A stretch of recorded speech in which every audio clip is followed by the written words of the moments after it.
The world around Kai felt heavier than usual. He didn't know if it was the silence in his house or the noise in his head. Maybe both. He closed his eyes, and when he opened them, he wasn't in his room anymore. He stood in a wide corridor made of glass and stone. Soft lights shimmered from mirrors that lined the walls, stretching farther than he could see. Each mirror pulsed faintly, almost like it was breathing. Kai blinked. Where am I?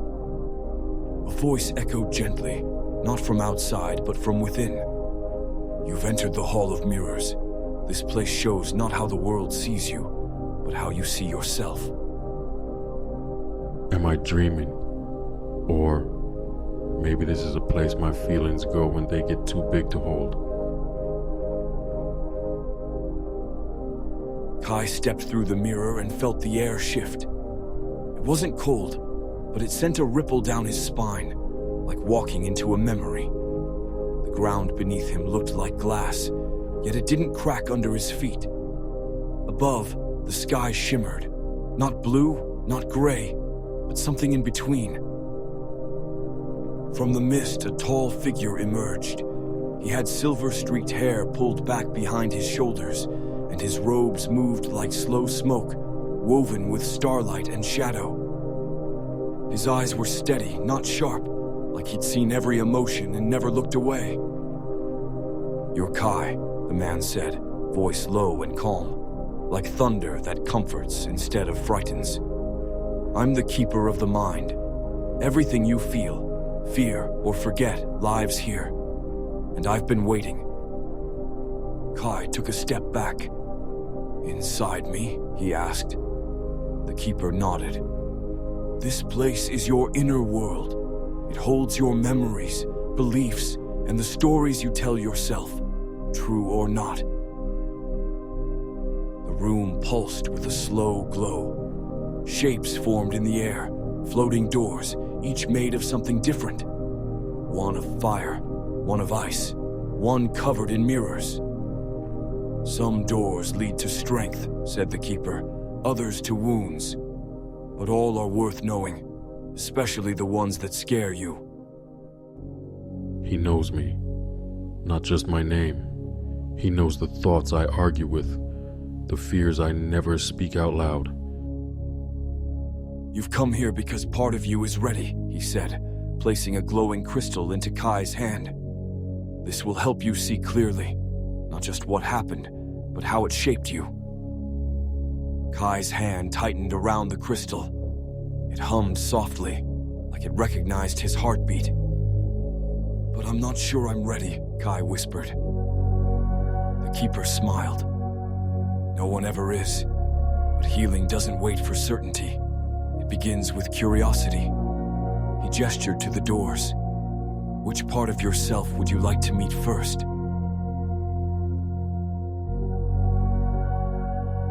The keeper walked beside Kai in silence, down a corridor that seemed to hum with emotion. The farther they went, the heavier the air became.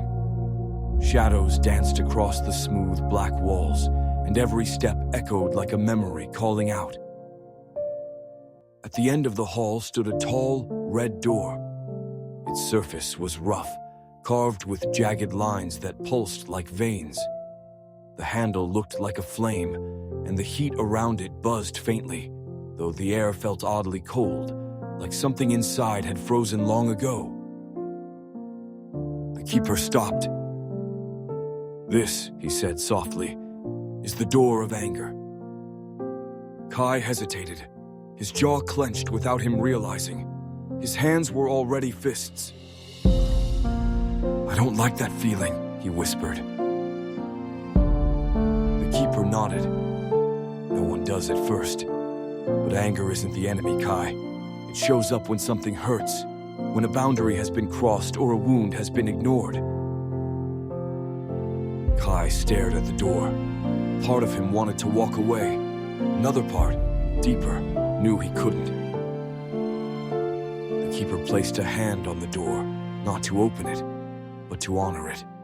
When we don't understand our anger, it controls us. But when we meet it, truly meet it, it becomes something else. It becomes power with wisdom. Kai reached for the flame-shaped handle. His fingers trembled. He took a breath, then pushed the door open. The world behind it exploded with light and wind. He stepped through and found himself standing on the edge of a cliff in the middle of a raging storm. Rain fell sideways, and the ocean below thrashed like a beast. Lightning flashed, and in the distance, he saw a boy, a younger version of himself, soaked, wild and screaming. The little boy punched the air and kicked the ground. His face was red and raw with emotion. But behind the anger was something else, something deeper. Hurt, abandonment, fear.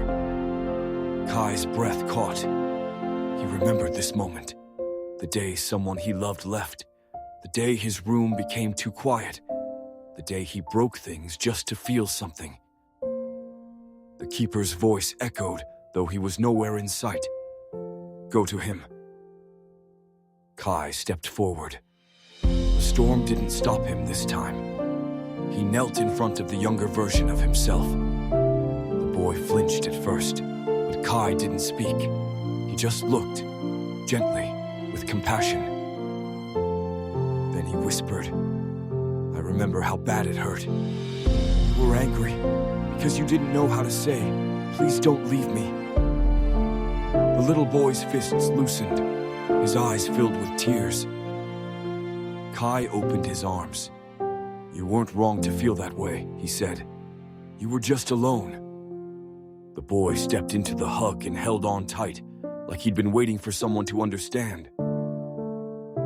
I see the part of me that screamed. He wasn't wrong. He just needed someone to listen. Kai stepped out of the storm and into stillness. The air changed. The ground beneath him was smooth stone, cool to the touch. In front of him stood a tall, arched mirror, framed in silver vines. The glass shimmered like water. Everything was quiet. The keeper appeared once more, his voice steady and low. This, he said, is the place where you meet your truth. Kai looked into the mirror, but didn't see his reflection. Instead, the glass showed flickering scenes, moments he remembered, and others he had buried. He saw himself yelling at his brother. He saw the time he lied to protect a friend. He saw the night he cried quietly under the covers, afraid someone might hear. His chest tightened. I don't want to see this, Kai muttered. The keeper didn't move. These are pieces of you, he said. Not to punish, but to understand. Not every action comes from who you are. Some come from pain, some from confusion. All deserve compassion. Kai clenched his jaw, but his eyes stayed on the mirror. Then, the scenes shifted. He saw himself helping his neighbor carry groceries. He saw the way he held his friend's hand after their dog died. He saw himself sitting still in silence when a classmate was being bullied, feeling the shame of doing nothing. He whispered, I want to be better. The mirror glowed, not from the good memories, but from the honesty. The keeper placed a hand on Kai's shoulder. Real strength isn't about always being kind. It's about noticing when you're not, and choosing again. Kai looked into the mirror one last time. This time his reflection stared back, steady, calm, eyes wide open. He didn't flinch. He simply nodded. I'm still learning, he said. And that, the keeper replied, is more than enough. The mirror softened and faded, becoming clear again. The door ahead opened on its own. A soft breeze invited him forward. Why do I get so angry sometimes? I don't always know what to do, but I don't want to hide from it anymore. Even the parts I don't like. Maybe they're trying to tell me something. I don't need to be perfect, I just need to be honest. I'm not my mistakes. I'm what I choose next.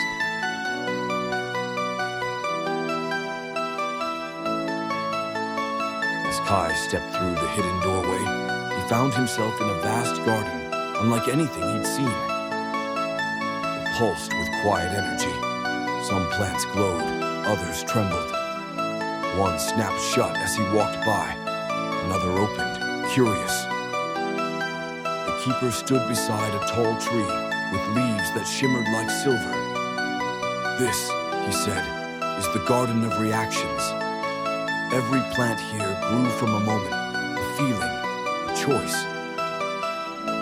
Kai reached toward a thorny vine curled around itself. "What's this one?" he asked. "That's anger when it's held in too long," the keeper replied. "It grows sharp when ignored." He pointed to a wide plant with soft petals. "That one?" Kai asked. "That's a deep breath. It grows when you pause before reacting." He pointed to a wide plant with soft petals. "That one?" Kai asked. "That's a deep breath. It grows when you pause before reacting." He pointed to a wide plant with soft petals. "That one?" Kai asked. "That's a deep breath. It grows when you pause before reacting."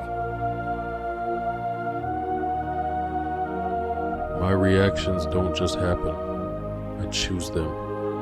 I planted anger. I planted stillness. Now I choose to grow something new.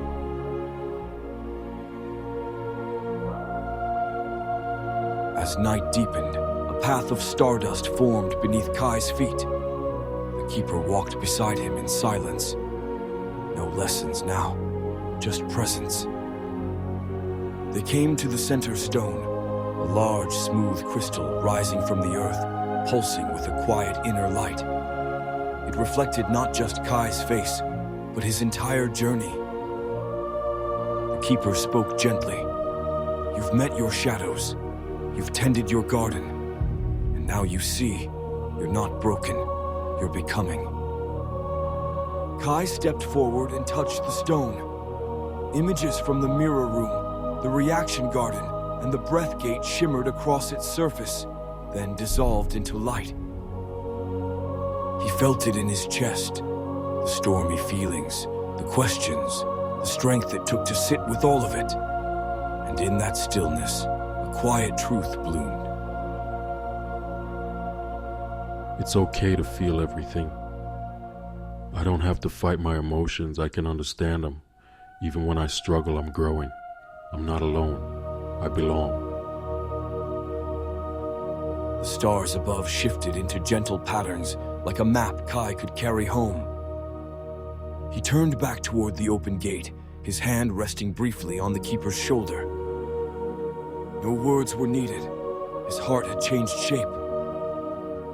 And as he stepped into the quiet night, the sky whispered, this was not the end. This was the beginning of knowing himself.